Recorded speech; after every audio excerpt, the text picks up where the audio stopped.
Ei, se liga, episódio 77 da série Enfim, o Fim. Chegamos aqui ao versículo 7 do capítulo 11 do livro do Apocalipse. O verso 7 declara o seguinte: quando tiverem então concluído o testemunho que devem dar, a besta que surge do abismo fará guerra contra elas. Elas quem? As duas testemunhas que estamos estudando. A besta vencerá e matará as testemunhas, diz o verso 7. Pela primeira vez no cenário bíblico surge a besta que vem do abismo. Olha, você pode encarar isso aqui de modo recorrente, como sendo a besta que representa o Império Romano, ou você pode ficar com a consideração de Ellen White, que está no Grande Conflito, na página 269, onde ela apresenta, através de suas próprias palavras, que Apocalipse 11 se cumpriu na história da França durante a Revolução de 1793.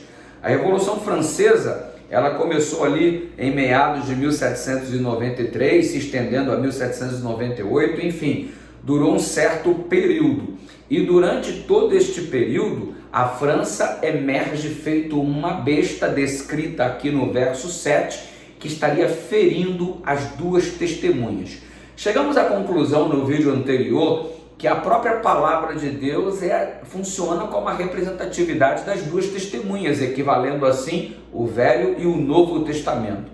Como a França, durante a revolução desenvolvida neste seu país, se caracterizou como a besta que surge do abismo, trazendo morte às duas testemunhas.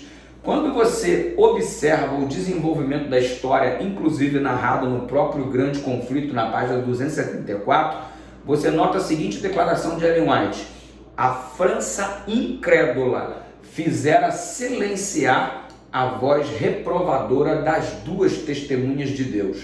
A palavra da verdade jazeu morta em suas ruas, diz Ellen White. E ela continua declarando o seguinte: e os que odiavam as restrições e exigências da lei de Deus estavam jubilosos. Os homens publicamente desafiavam o Rei dos Céus.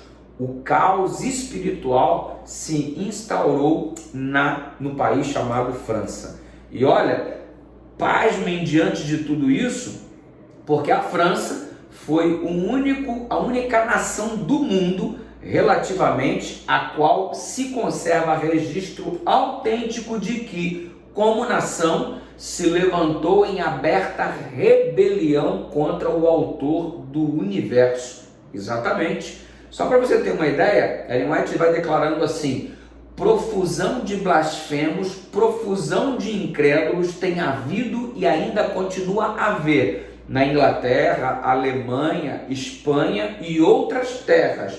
Mas a França fica à parte. Por que fica à parte na história universal?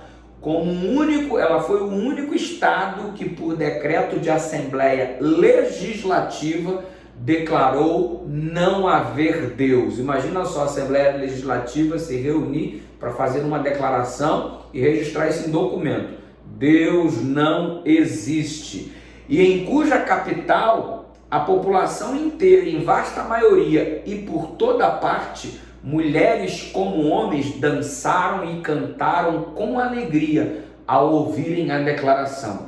A França também apresentou as características que mais distinguiram Sodoma. Exatamente. Durante o período revolucionário, mostrou-se um estado de rebaixamento moral e corrupção semelhante a que trouxera a destruição às cidades da planície. Você se lembra quando Sodoma e Gomorra foram destruídas? Pois é, a França, durante esse período, assumiu exatamente o comportamento de licenciosidade, luxúria, promiscuidade, tal qual descrita pela Bíblia acerca de Sodoma e Gomorra. E quando ela é citada também, sendo comparada ao Egito, refere-se aqui à incredulidade, ao ateísmo, ou seja, tentando riscar Deus do mapa, riscar Deus da história. E isso trouxe muito contentamento a essa civilização que se comportou tal qual Sodoma, que se comportou tal qual o Egito. E a gente vai ver no desenrolar aqui do capítulo 11, a partir dos próximos vídeos, a continuidade da análise da França como sendo a besta que surge do abismo. Vamos continuar juntos? Aproveita e compartilha o vídeo aí. Deus abençoe você.